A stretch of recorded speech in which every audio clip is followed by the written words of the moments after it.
I stood in the CEO's office, watching Brandon Whitmore laugh while holding my safety audit report like it was a joke. He called my protocols paranoid overkill and tossed the binder onto his father's mahogany desk. Gerald Whitmore nodded along, saying the company needed fresh thinking, not fear-mongering. Brandon smirked and announced he'd be taking over as the new named safety officer, effective immediately. My stomach dropped. I'd spent 7 years building these systems from scratch. Now everything I'd worked for was crumbling in 60 seconds. I tried to protest, but Gerald cut me off with a wave of his hand. He leaned back in his leather chair and said Brandon had an MBA from Stanford and understood business efficiency better than my by-the-book approach. Those words stung more than I expected. I'd been the one keeping workers safe, preventing accidents, making sure everyone went home to their families every single night. But apparently, that didn't matter as much as an expensive degree and a famous last name. Brandon immediately launched into a speech about cutting costs and streamlining operations. He kept using buzzwords like synergy and optimization, words that sounded impressive but meant absolutely nothing when it came to actual workplace safety. I mentioned the upcoming OSHA inspection in 3 weeks, hoping that might make them reconsider. Brandon just waved it off with the same dismissive gesture his father had used on me moments before. He said he'd handle it, like federal compliance was something you could charm your way through. That afternoon, everything changed. I was called into HR and told I was being demoted to safety consultant with no decision-making authority. Paula from Human Resources delivered the news with an apologetic expression, but her hands were tied. My salary was being cut by 30%. I felt like I'd been punched in the gut. I had a mortgage, car payments, student loans. How was I supposed to survive on 30% less? But it got worse. Brandon took my office, the one with the window overlooking the factory floor where I could keep an eye on operations. He took my files, all my carefully organized documentation. He took my access codes to the safety management systems I'd spent years implementing. I was moved to a cramped basement office with flickering fluorescent lights and no windows. The room smelled like mildew and forgotten paperwork. Brandon brought in his college friend Troy as his assistant. Troy was a nice enough guy, probably mid-20s, but he had zero safety experience. He'd majored in marketing.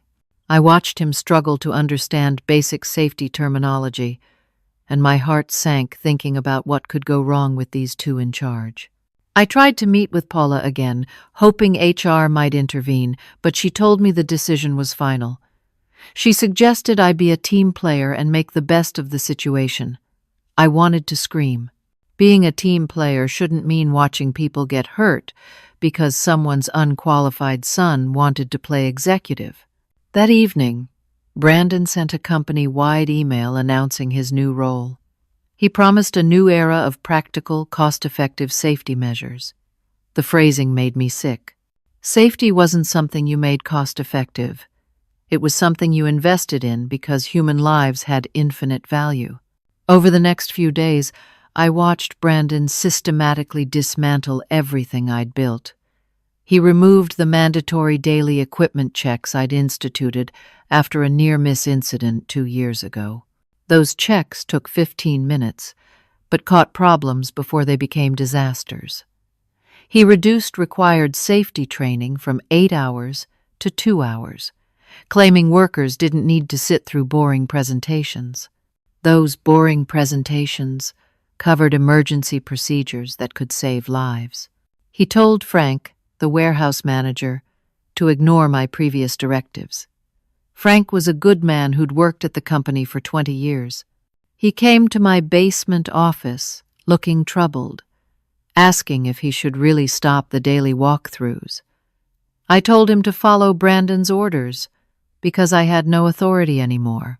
The defeat in my voice matched the defeat in my heart. Workers started coming to me privately during lunch breaks and after shifts. They were worried about the changes. Equipment that used to be checked daily was now going weeks without inspection. Safety harnesses that should have been replaced were being used past their expiration dates.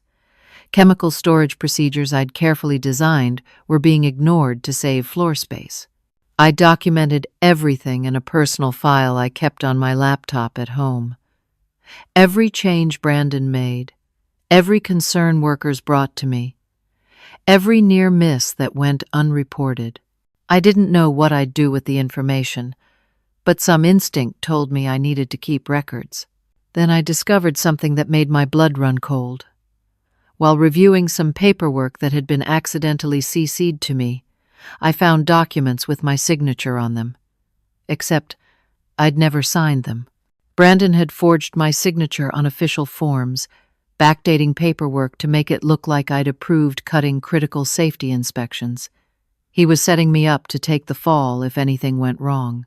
I marched up to his new office, my office, and confronted him. He looked up from his computer with that same smirk he'd worn in his father's office. I demanded to know why he'd forged my signature. He stood up, walked around the desk, and got close enough that I could smell his expensive cologne. His voice was quiet but threatening. He said if I made trouble, he'd make sure I wasn't just demoted. I'd be unemployed and unhireable. His father owned the company. Who did I think people would believe? A loyal son trying to improve operations, or a bitter employee who couldn't handle losing her position? I left his office shaking. I wasn't just losing my job. I was being set up as the scapegoat for his dangerous decisions. And there wasn't a thing I could do about it. I couldn't sleep that night. I lay in bed staring at the ceiling, running through scenarios in my mind.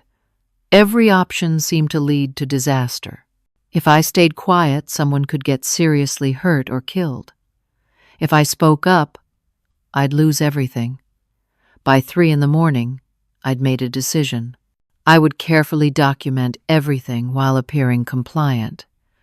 I'd create a secret backup of all my original protocols and every change Brandon made. Once I had enough evidence, I'd go to the board of directors. Surely they'd listen to reason. I spent the next 2 weeks being the perfect employee. I smiled when Brandon walked by. I answered Troy's confused questions about safety regulations. I kept my head down and my mouth shut. But every night, I went home and added to my documentation. Screenshots of emails, photos of safety violations, taken discreetly on my phone. Statements from workers who trusted me enough to share their concerns off the record. But disasters don't wait for you to gather evidence. Multiple near-miss incidents occurred during those 2 weeks. A forklift almost hit a worker named James when its brakes failed. The brakes should have been checked 3 days prior according to my old schedule. A chemical spill in the processing area could have been catastrophic if the ventilation system had failed. It held, but barely. Faulty equipment nearly caused an injury when a lifting mechanism gave out. The worker, a young woman named Sarah, jumped back just in time. Each time, Brandon covered it up. He didn't file incident reports, even though they were legally required. I tried to file the reports myself, following protocol, but Brandon intercepted them. He called me into his office and told me I was being alarmist. These were normal operational hiccups, not incidents requiring federal paperwork. I wanted to grab him by his expensive tie and shake some sense into him, but I just nodded and left. I finally reached out to Martin Caldwell, a board member I'd worked with before on safety committee meetings. Martin was in his 60s, thoughtful and principled. He seemed genuinely concerned when I called him from my personal phone during my lunch break. I gave him a brief overview of what was happening. He was quiet for a long moment, then agreed to meet with me the following week to review my concerns. Relief flooded through me. Finally, someone with power was listening. But before I could meet with Martin, Brandon called an emergency management meeting. I wasn't initially invited, but Paula from HR told me I needed to attend. My stomach twisted with anxiety as I walked into the conference room. 15 managers sat around the long table. Gerald was there too, sitting at the head, like a king on his throne. Brandon stood at the front with a presentation pulled up on the screen. He announced that I'd been undermining company morale by spreading fear about safety issues. He showed the management team emails I'd sent to workers. The emails were simple responses to their questions, advising them on proper safety procedures. But Brandon framed them as me going behind his back, deliberately sabotaging his authority. Gerald publicly reprimanded me in front of everyone. His voice was cold and formal. He called me insubordinate and unprofessional. He said I was clearly struggling with the transition and needed to decide whether I wanted to be part of the team moving forward. The humiliation burned through me. Some managers wouldn't meet my eyes. Others looked uncomfortable but said nothing. After the meeting, Paula handed me paperwork. I was being put on a formal performance improvement plan, a PIP. Everyone knew what that meant. It was the step before termination. The plan outlined ridiculous requirements designed to be impossible to meet. I had 30 days to demonstrate improved attitude and team cooperation, evaluated solely by Brandon. I was also barred from communicating directly with floor workers without Brandon's approval. The isolation was crushing. Amy from accounting, who I'd considered a friend, stopped talking to me. We used to have lunch together twice a week. Now she walked past my desk without making eye contact. I later learned through the grapevine that managers had been told to distance themselves from me. My access to the company's shared drive was restricted. I could no longer view safety reports, incident logs, or compliance documents. The systems I'd built were being used without me, modified without my input, and I couldn't even see what was being changed. I felt like a ghost haunting my own career. Brandon called me into his office one afternoon.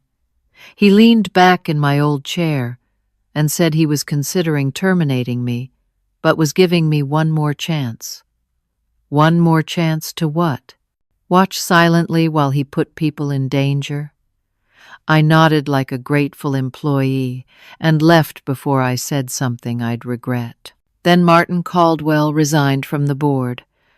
I saw the announcement in an internal email. Personal reasons, it said. My heart sank. I called his cell phone, but it went straight to voicemail. I left a message asking if he was all right, but he never called back. A week later, I heard through office gossip that Gerald had offered Martin a lucrative consulting contract with another Whitmore family company. The timing was too perfect to be coincidence. My only ally had been bought off. The same day I learned about Martin, a courier delivered a certified letter to my house. My hands shook as I signed for it. Inside was a lawsuit. The company was suing me personally for defamation and breach of confidentiality. They claimed I'd shared proprietary company information with outside parties. The lawsuit was for $500,000. I sat on my couch holding the papers, and I cried. Real, ugly crying that came from a place of complete despair. I couldn't afford a lawyer. I'd already burned through most of my savings trying to cover bills on my reduced salary. If I lost this lawsuit, I'd lose my house. I'd lose everything. I was trapped.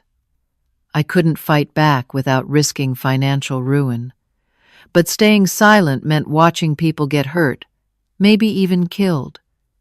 What kind of person did that make me? Could I live with myself if I chose my own security over someone else's safety? I didn't have an answer. The next 2 weeks were a blur of anxiety and fear. I went to work like a robot, performing my meaningless tasks in my basement office. I barely slept. When I did sleep, I had nightmares about accidents, about workers getting hurt while I stood by and did nothing. I stopped eating regular meals. My clothes started hanging loose on my frame. I looked like a ghost of myself. It was a Tuesday morning, 3 weeks after Brandon had taken over, when everything changed. I pulled into the parking lot and immediately knew something was different. The lot was full of unfamiliar vehicles. Black SUVs and sedans with government plates lined the rows where employees normally parked. My heart started racing. I grabbed my bag and walked toward the building, my legs feeling like they might give out. As I got closer, I could see people in the lobby through the glass doors. Lots of people who didn't belong there. They were wearing jackets with official-looking text on the back. Diana, our receptionist, looked pale when I walked in. She grabbed my arm and whispered that federal inspectors had shown up unannounced at 7 that morning. OSHA, Department of Labor, even someone from the EPA. They were doing a surprise, comprehensive compliance audit. She said the words like she was announcing a death in the family. I looked around the lobby. Inspectors were everywhere. Some were examining fire extinguishers and exit signs. Others were reviewing binders of documentation at a folding table someone had set up. A few were heading toward the factory floor with clipboards and cameras. This was my worst fear and biggest hope happening at exactly the same time. I tried to walk to my office, but a man in an OSHA jacket stopped me. He was tall, probably in his 50s, with gray hair and serious eyes. He introduced himself as Robert Hensley, the lead inspector. He asked if I was Tessa Carson. When I nodded, he said he needed to speak with me and gestured toward a conference room. My mouth went dry. I followed him into the room. 2 other inspectors were already there, a woman and a younger man. They had stacks of files spread across the table. I recognized some of the forms. They were my safety protocols, or what was left of them after Brandon's changes. Inspector Hensley asked me detailed questions about the protocols. When were they implemented? What was the inspection schedule? Who was responsible for enforcement? I answered carefully, my voice shaking slightly. I could see Brandon through the conference room window, following other inspectors around the facility. He was sweating despite the air conditioning, trying to be charming. It wasn't working. Then Inspector Hensley asked me about recent changes to the safety program. I froze. This was the moment. Tell the truth and lose everything, or lie and let dangerous conditions continue. My hands were shaking so badly I had to clasp them together in my lap. The inspector noticed. He asked if I was all right. Something inside me broke. Maybe it was exhaustion. Maybe it was the weight of 3 weeks of fear and isolation. Maybe it was just knowing I couldn't live with myself if I lied. I broke down. Tears streamed down my face as I told him everything. How I'd designed the original protocols. How Brandon had dismantled them. How he'd forged my signature, covered up incidents, threatened me, sued me. Everything came pouring out. Inspector Hensley listened carefully, taking notes in a small leather notebook. He didn't interrupt. He didn't judge. When I finally finished, he asked if I had documentation. I thought about the lawsuit, about losing my house, about Brandon's threats. Then I thought about Sarah jumping back just in time to avoid that falling equipment. I said yes. He asked me to wait in the conference room. 30 agonizing minutes passed. I watched through the window as inspectors moved through the facility like a well-coordinated team. Workers were being interviewed. Equipment was being examined. Cameras were flashing. Gerald had arrived, attempting damage control with forced smiles and hearty handshakes that the inspectors ignored. Inspector Hensley returned with 2 other officials and someone wearing an FBI jacket. My stomach dropped. FBI? The inspector told me to sit down. What I'd described constituted potential federal crimes: falsifying safety documents, fraud, reckless endangerment. They were serious charges. But then he said something that made the room spin. I was listed as the named safety officer on all current federal compliance documents. Brandon had never properly filed the change of responsibility with OSHA and other agencies. Legally, on paper, I was still fully responsible for workplace safety at this facility. If they found violations, and he said this while looking directly at me, I could face personal fines, even criminal charges. I felt like I might vomit. Brandon's trap was even worse than I'd thought. He'd stripped me of all authority while keeping me legally responsible. If anything went wrong, I'd be the one facing prosecution. The scapegoat was already in place. I couldn't breathe properly. The conference room felt too small, too hot. Inspector Hensley's words echoed in my head. Criminal charges, personal fines, prison. This was so much worse than losing my job or my house. This was my entire life being destroyed for decisions I hadn't made, changes I'd tried to stop. The FBI agent, a woman named Sarah Martinez, pulled up a chair next to me. Her voice was calmer than the inspector's, almost gentle. She said they understood I'd been put in an impossible position. But understanding didn't change the legal reality. Unless I could prove I wasn't in control, I'd be held responsible for every violation they found. I told them I had extensive documentation, backup files, emails, screenshots, photos of safety violations, evidence of the forged signatures, worker statements, everything. Inspector Hensley said they'd need all of it, but he warned me it might not be enough if the violations were severe. The law was clear about who held responsibility, and right now, that was me. He suggested very strongly that I get a lawyer immediately. I rushed home during my lunch break. My hands were shaking so badly, I dropped my keys twice trying to unlock my front door. I grabbed the external hard drive where I'd backed up everything and drove back to the facility. The whole trip took 45 minutes, but it felt like hours.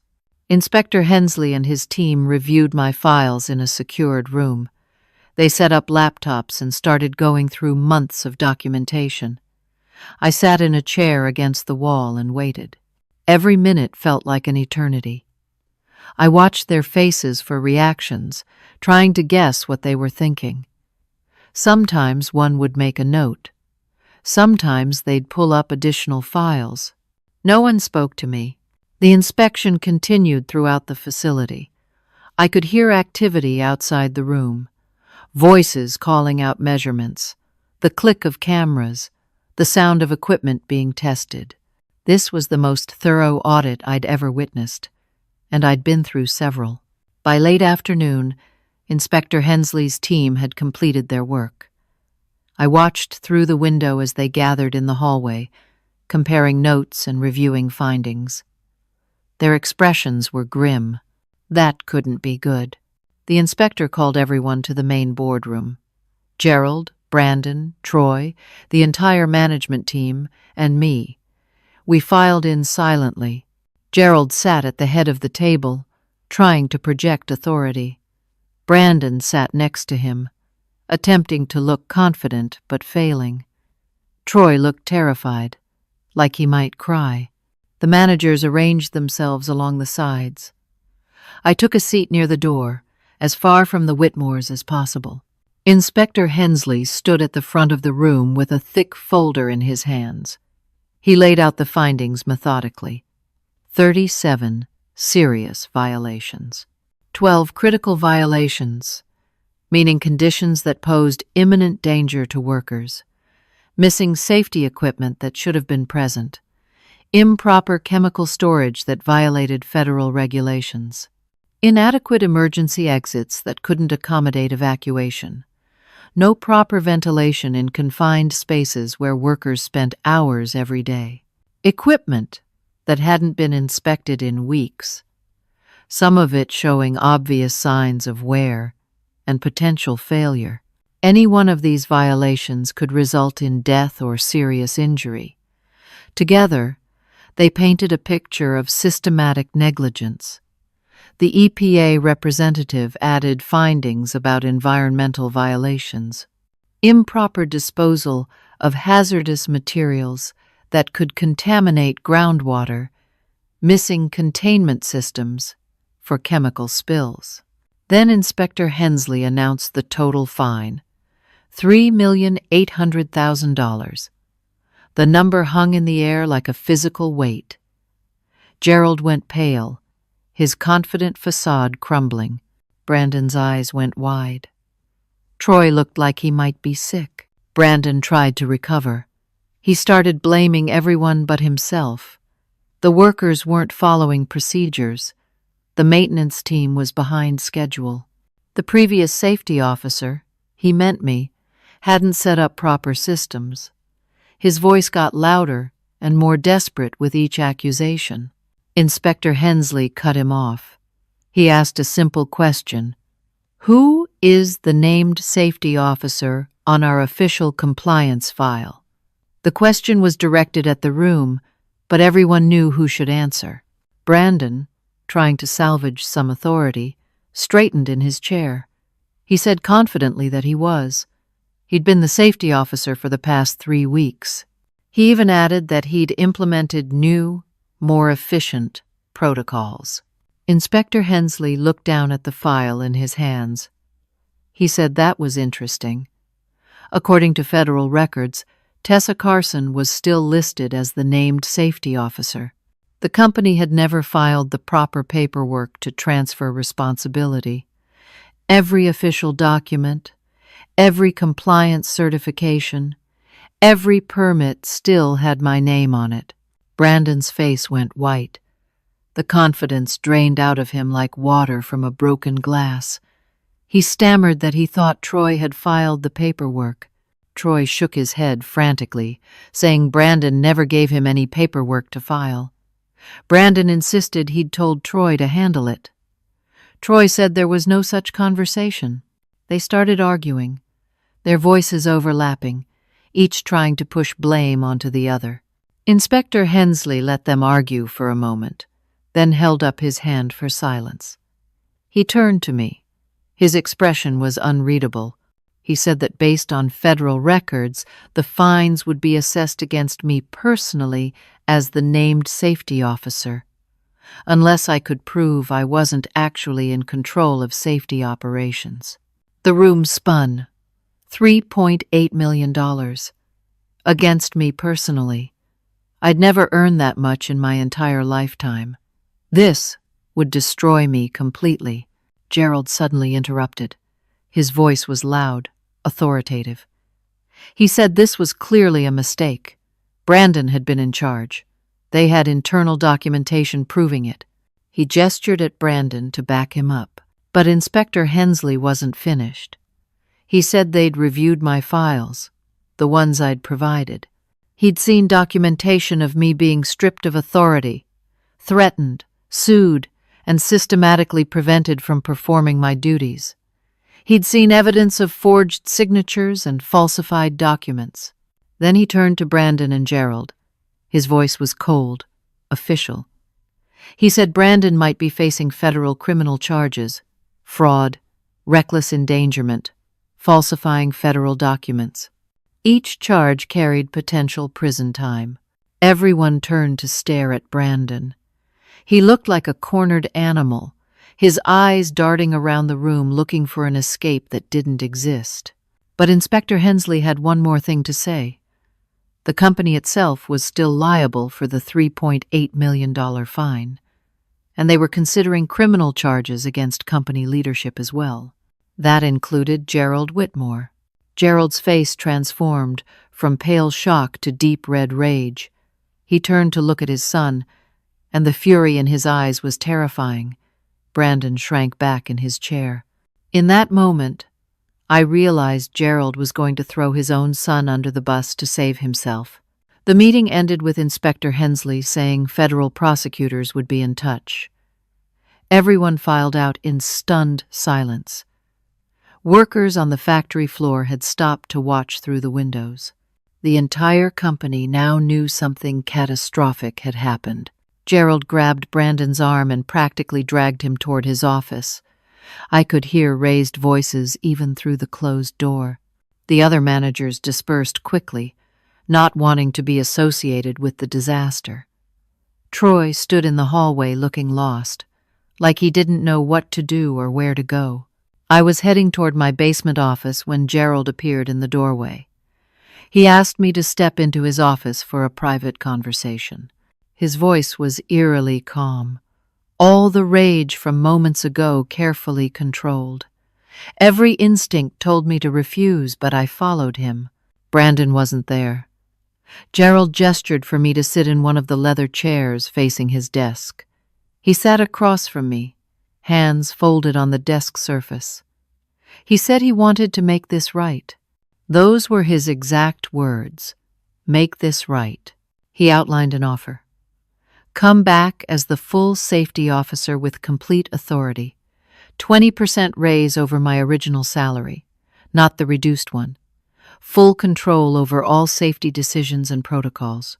In exchange, I'd testify that Brandon acted completely independently and that Gerald had no knowledge of any problems.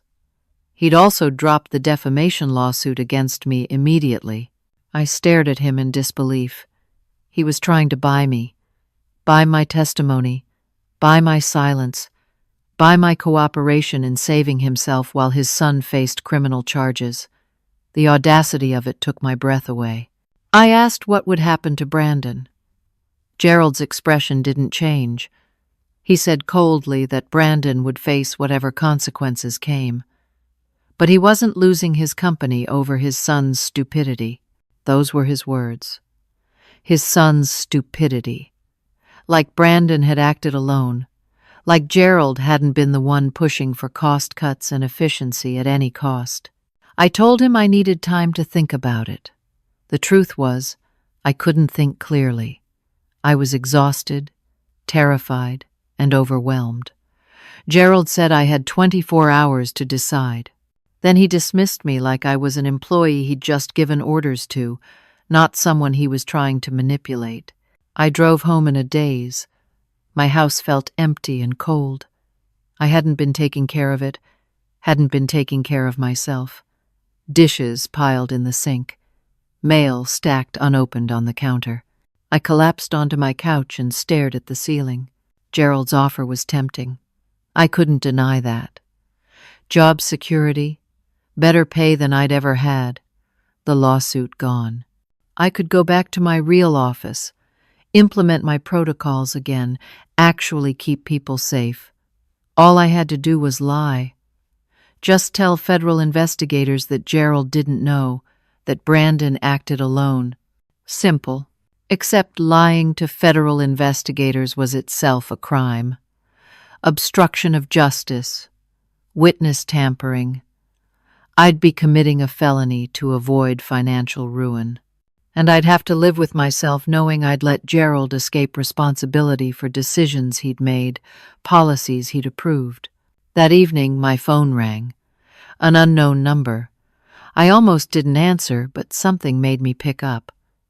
A woman's voice introduced herself as Sharon Burke. She said she was a lawyer who represented the company, and Gerald had authorized her to help me with the federal matter. We talked for 30 minutes. At first, it seemed helpful. She asked about my documentation, my timeline of events, what I'd told the inspectors. But gradually, I realized what was happening. Sharon wasn't there to help me. She was there to coach me into giving testimony that protected Gerald. She'd say things like, "Do you really remember Gerald being involved in those decisions? Or are you sure Gerald knew about the cost-cutting measures?" She suggested how I should remember events. phrasing things in ways that made Gerald seem distant and uninformed. It was subtle, but unmistakable. I felt sick. I told her I needed to go and ended the call. I sat in my kitchen with my head in my hands, feeling trapped from every direction. If I took Gerald's deal, I was committing crimes. If I didn't take it, I faced financial destruction and possibly still criminal charges because my name was on all the federal paperwork. My phone buzzed with a text message.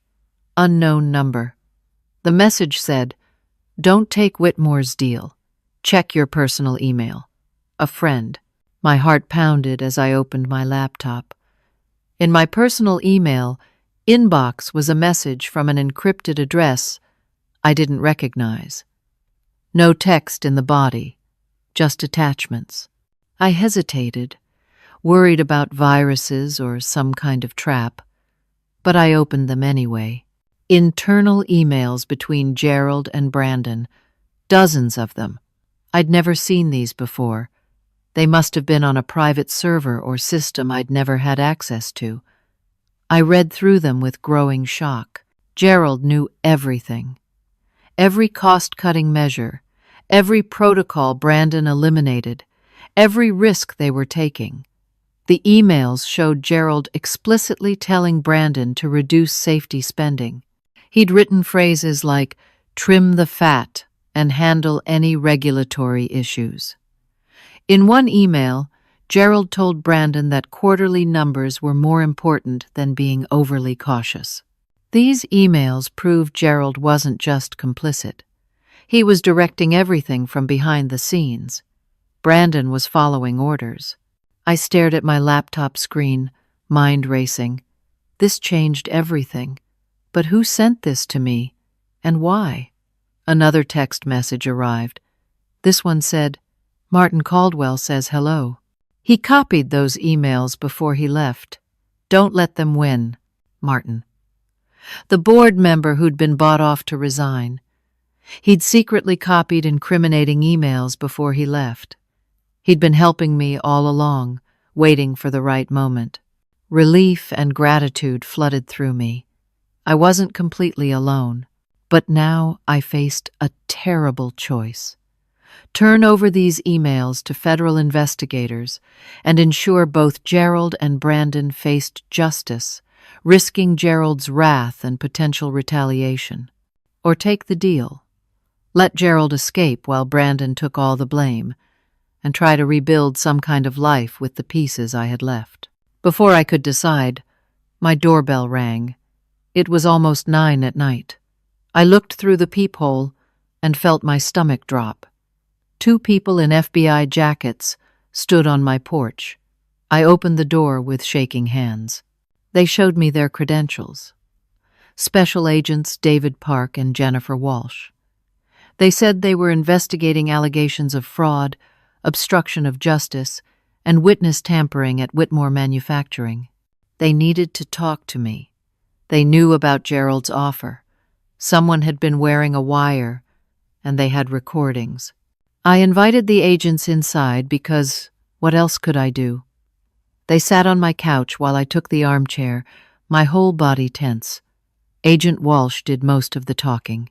She explained that Troy, Brandon's assistant, had gone to the FBI 2 days ago. He'd been scared of being charged as an accomplice in federal crimes and made a deal to cooperate. Troy had been recording conversations on his phone for the past 2 weeks, not because he planned to go to authorities, but because he was nervous about being blamed for things Brandon was doing.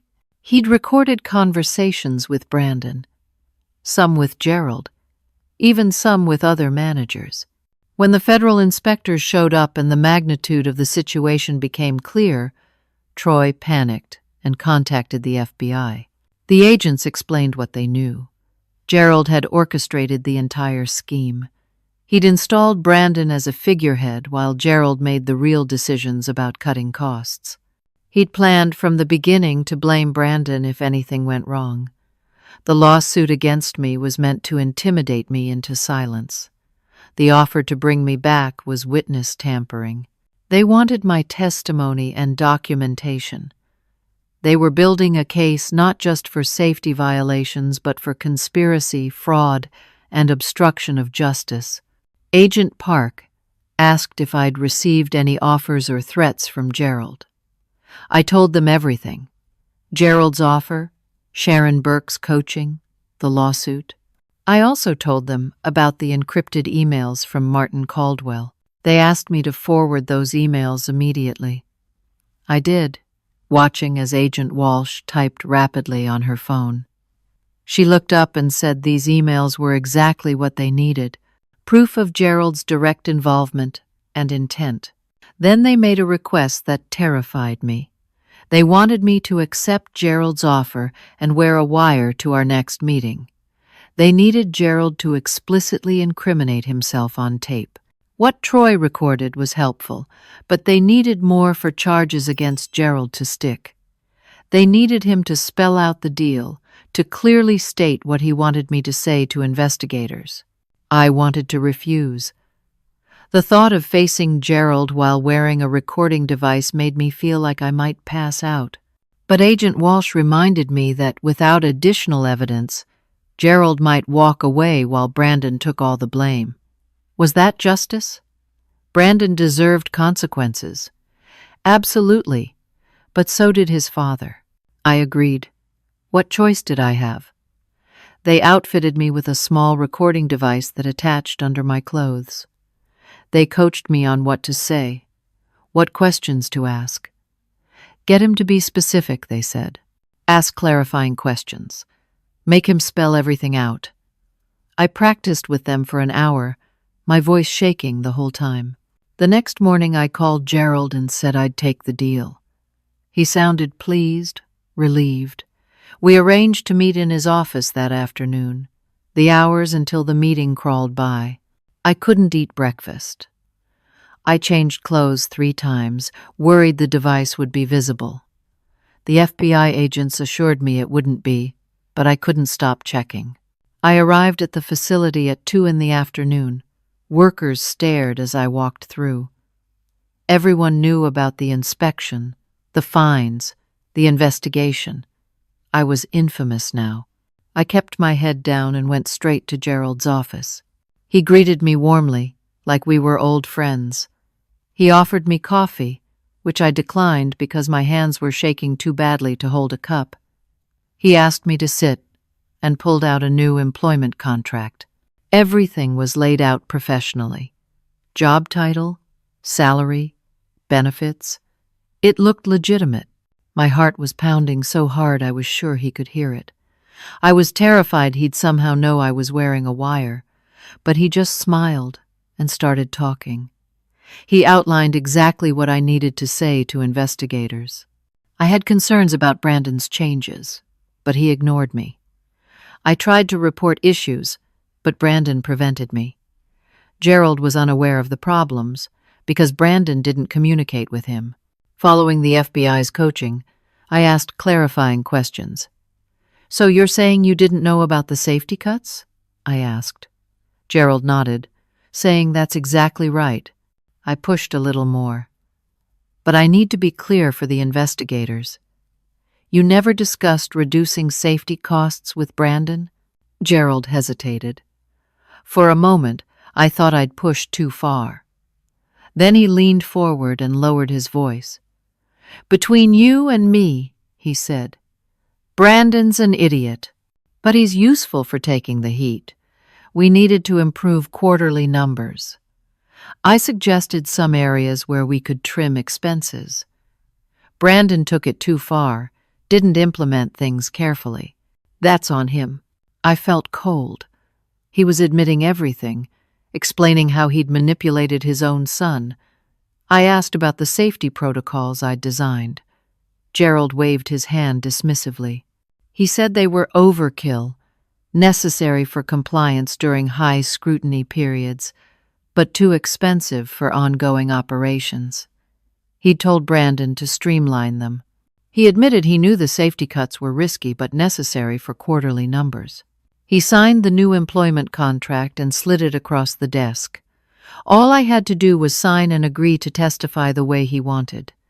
My hand hovered over the pen. This was the moment. I could sign, take the deal, let the FBI handle everything, or I could refuse and face whatever came next. Before I could decide, his assistant burst through the door without knocking. Her face was pale. She said FBI agents were in the lobby with a warrant. Gerald's confident expression shattered. The color drained from his face.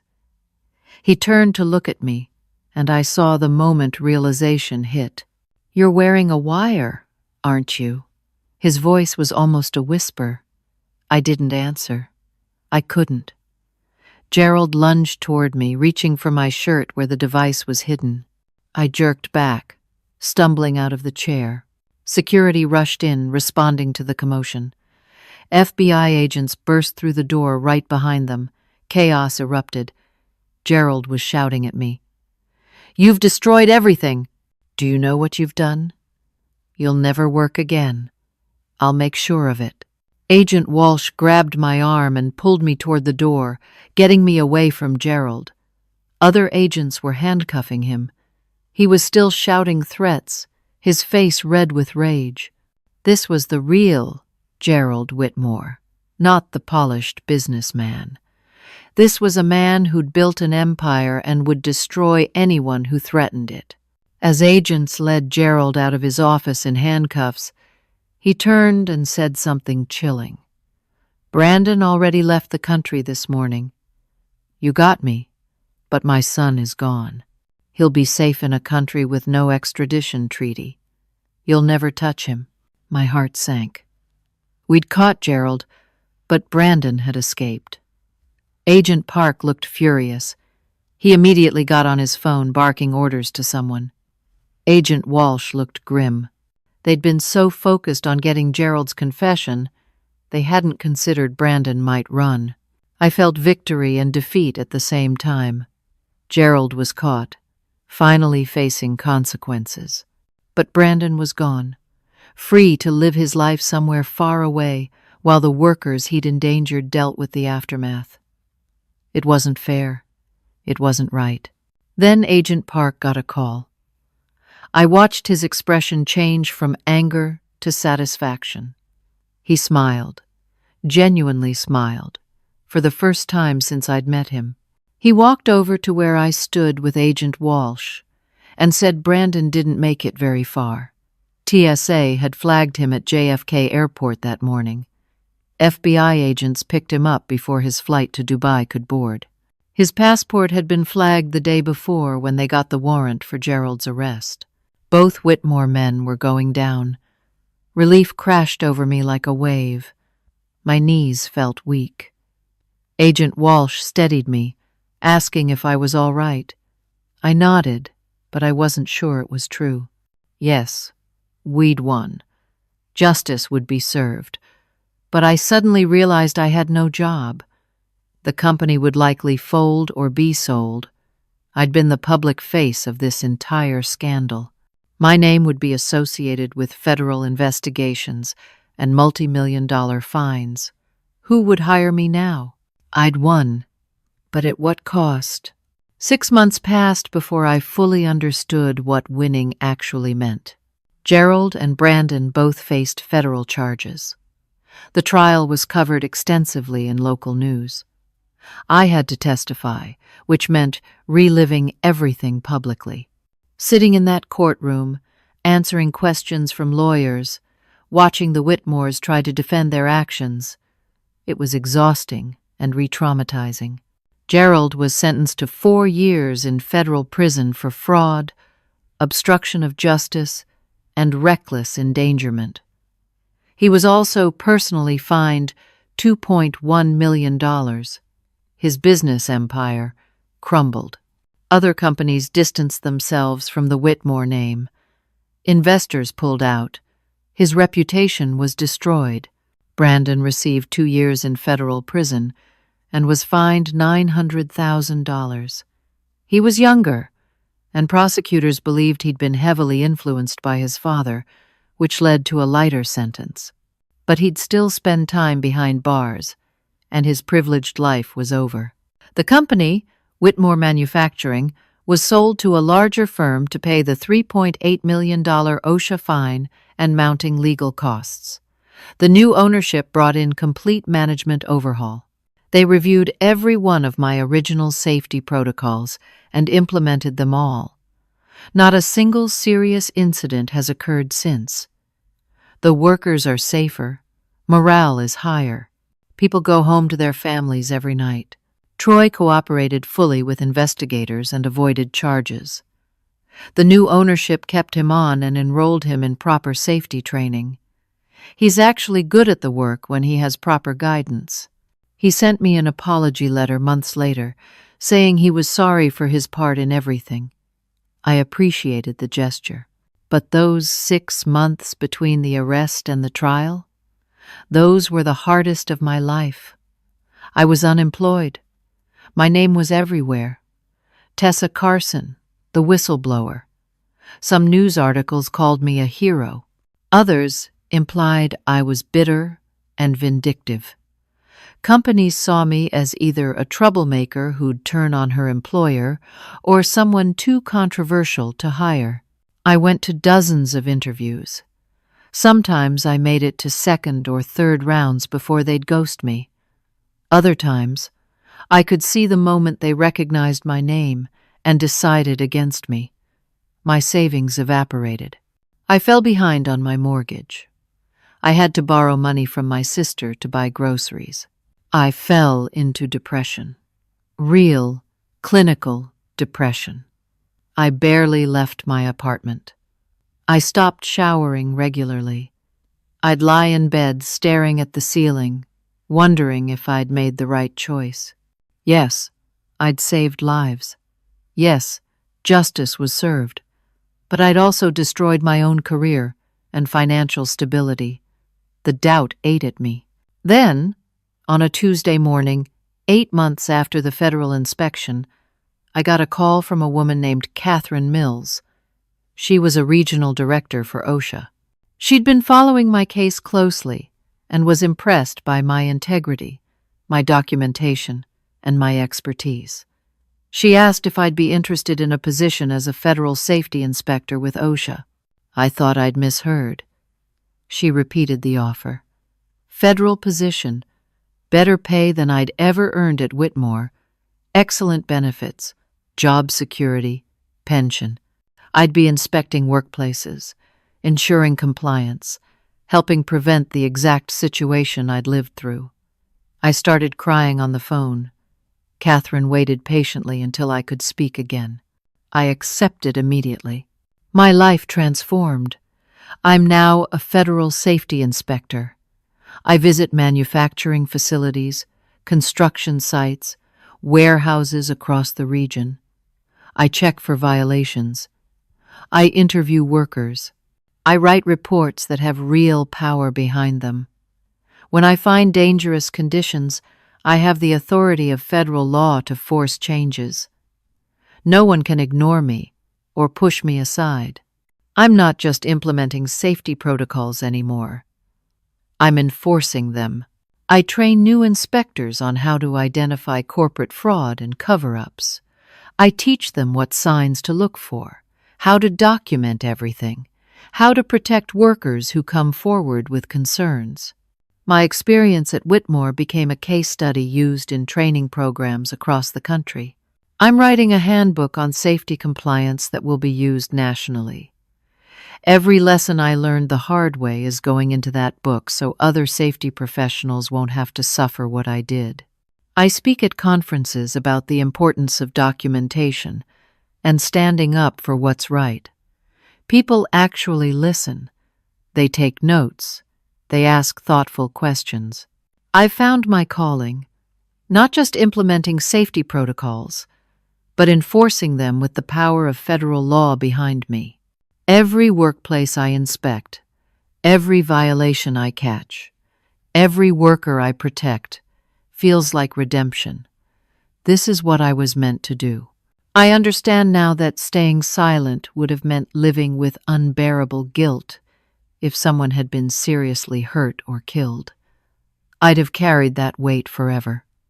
Yes, losing my job was devastating. Yes, facing lawsuits and threats was terrifying. Yes, the depression and unemployment nearly broke me. But integrity isn't about convenience. It's about character. It's about being able to look at yourself in the mirror. Martin Caldwell reached out to me about 4 months into my new job. We met for coffee at a place near his home. He looked older, tired. He apologized for not being stronger from the beginning, for taking Gerald's bribe to resign from the board. He said copying those emails and sending them to me was his way of making amends, but it wasn't enough. He should have fought harder. I told him I understood. Corporate pressure is real. Financial security matters. Fear is powerful. But what mattered was that he ultimately did the right thing. His emails were crucial evidence in the federal case. Without them, Gerald might have escaped prosecution. We became genuine friends after that. He volunteers now with organizations that advocate for better whistleblower protections. I'm in therapy dealing with the trauma of everything that happened. My therapist helped me understand that standing up for what's right doesn't mean you won't be affected by the battle. I have anxiety about confrontation now. I struggle with trust in workplace environments. But I'm working through it. Healing isn't linear, but it's happening. I've become an advocate for better whistleblower protections. The system shouldn't make it so hard and so costly to do the right thing. I work with legislators on proposed laws that would provide better legal protection and financial support for people who report safety violations. Change is slow, but it's necessary. Last month, I was invited to speak at a college that has a safety management program. Standing in front of 70 students, I told them my story. I showed them the reality of what happens when you choose integrity over convenience. Some students looked uncomfortable. The real world is messy and complicated, and I wasn't sugarcoating it. I told them that safety protocols aren't bureaucracy or overkill. They're the barrier between people going home to their families and tragedy. When someone tells you that rules don't matter, or that profits are more important than people, remember that every regulation was written in someone's blood. Your job isn't to be popular or convenient. Your job is to be right. Sometimes being right means losing everything else. Your job, your reputation, your financial security, maybe even your freedom if things go wrong. But you'll be able to look at yourself in the mirror. You'll be able to sleep at night knowing you didn't let anyone get hurt for your own benefit. Eventually, the truth comes out. It always does. So document everything. Stand firm on your principles. Never let anyone make you complicit in putting others at risk. Your integrity is the only thing no one can take from you unless you give it away. After my talk, a young woman approached me. She said she was graduating in May and was worried about facing pressure to compromise safety for costs. She asked how to stay strong. I told her to build a support network. Find mentors who share your values. Document everything always. And remember why you chose this field. It's not about rules for the sake of rules. It's about people, real people, with families and futures. I returned to my office that afternoon and looked at my federal inspector badge sitting on my desk. Tomorrow I have an inspection scheduled at a manufacturing plant 3 hours away. I've reviewed their file already. Some concerning patterns in their incident reports, missing documentation. I'll find out what's really happening. My phone rang. It was Catherine, my boss. She asked if I was ready for tomorrow's inspection. I smiled and said, absolutely. Let's make sure everyone goes home safe. She laughed and said that's why she hired me. We ended the call, and I packed my inspection kit for the morning. I'm not the same person I was a year ago. I'm stronger in some ways, more fragile in others. I carry scars from what happened at Whitmore, but I also carry purpose. Every day, I make a difference. Every violation I catch prevents potential tragedy. Every worker I talk to knows their safety matters to someone with power to enforce it. I haven't just survived, I've thrived. I turned my worst professional nightmare into my greatest purpose. The path wasn't easy. There were moments I wanted to give up, moments I regretted everything. But looking back now, I know I made the right choice. The only choice I could live with. Standing up for safety and integrity cost me in the short term. But silence would have cost everyone in the long run. The right path is rarely the easy one, but it's always the one you can live with. Justice may be delayed, but truth and documentation are powerful weapons against corruption. Your voice matters, especially when you're speaking up for those who can't speak for themselves. So here's my question for you. Have you ever been in a situation where you had to choose between what was right and what was easy? How did you handle it? What would you have done in my position? I'd love to hear your thoughts in the comments below. If this story resonated with you, please hit that like button. Subscribe to hear more stories about real people facing real challenges and fighting for what's right. Share this with someone who needs to hear that standing up for your principles is worth it, even when it's hard. Your support helps these stories reach people who need them. Thank you for listening to my story. I hope it reminded you that integrity matters, that one person can make a difference, and that justice is possible even when everything seems stacked against you. Stay safe out there, stand firm in your values, and never stop fighting for what's right. Until next time.